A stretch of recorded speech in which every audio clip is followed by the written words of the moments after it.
which is I key in on the pricing mechanism. And I talk about, and I think this is key to your point, which is that a monetary good is the most important single good in an economic structure. And that if I think about the pricing mechanism, which is oftentimes overlooked, it is that a price system only emerges once a large group of people converge on a common form of money. And that money very naturally monopolizes due to its function and due to the problem that it solves. And what's happening right now is that the world is converging on a new monetary standard in Bitcoin, and it's doing so because it has a perfectly inelastic fixed supply of 21 million.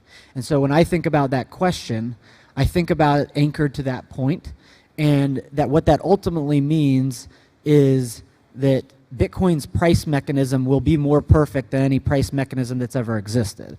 And that it will also be one that cannot be manipulated. And that also the most important function in my mind is that the cost of credit.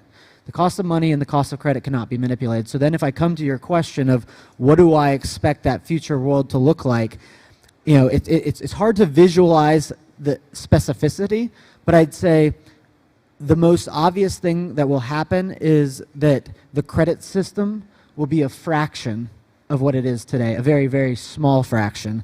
And that if the price mechanism, which money communicates, is the primary way that information is delivered to all human beings in the world, that the base money will be communicating that information rather than function of credit. And that when we look back, I think Bitcoin's stability will prove that central banks were the cause of financial instability and financial crisis, and we won't see that anymore, and that history will be written by the winners.